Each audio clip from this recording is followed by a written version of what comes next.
أعوذ بالله من الشيطان الرجيم بسم الله الرحمن الرحيم. In the name of Allah, the most gracious, the most merciful. Peace and blessings be upon His messenger and the holy Ahlul Bayt. Assalamu alaikum wa rahmatullahi wa barakatuh. We gather here in the Fatimiyya as we remember Sayyidatul Nisa al-Alameen, Hazrat Fatima al-Zahra salamullah alayha. These days, they are not just about mourning, but about uncovering the silent tragedy, the oppression of the daughter of Prophet Muhammad sallallahu alayhi wa sallam.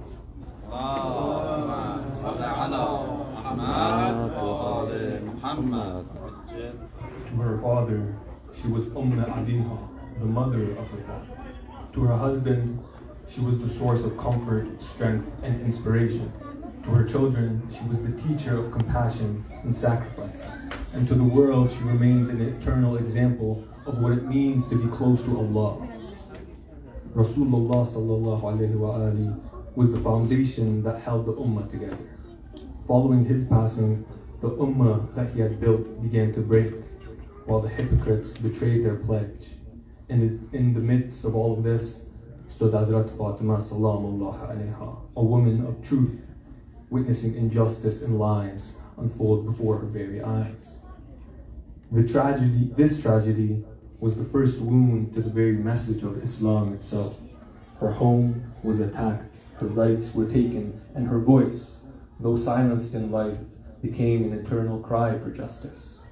The door that was broken was not just the door of Hazrat Fatima's house, it was the door of oppression that would echo beyond its time.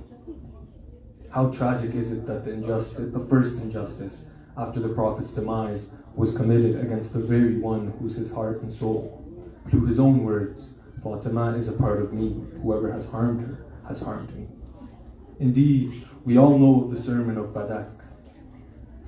And her words were not merely about land or inheritance.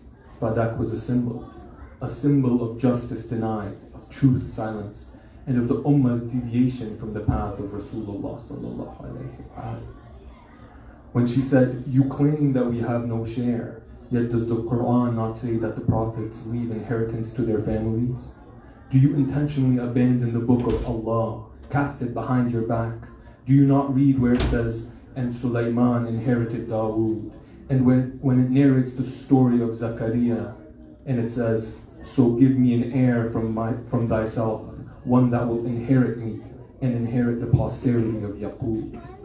She was not calling for material wealth, but for spiritual accountability. She was asking, how can you claim to follow the Prophet while oppressing his very daughter?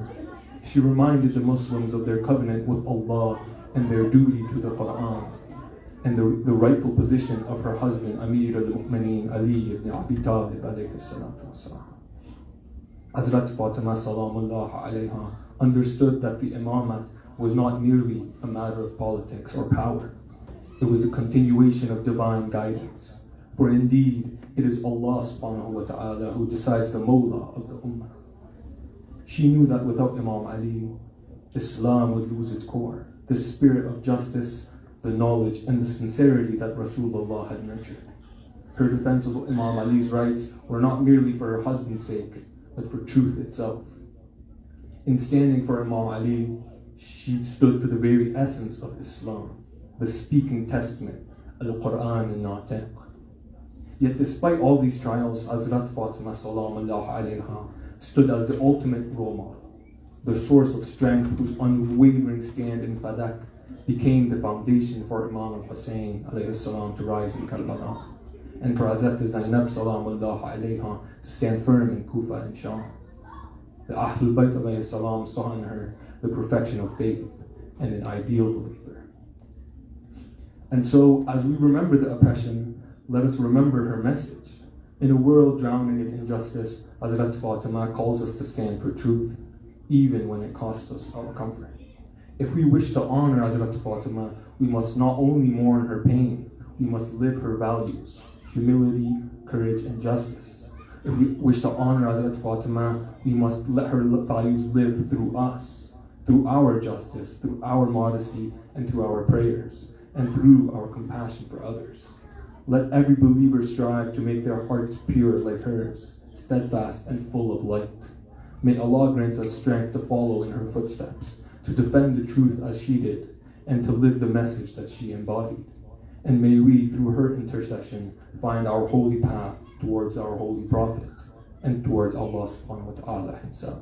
Wassalamu alaikum wa rahmatullahi wa barakatuh.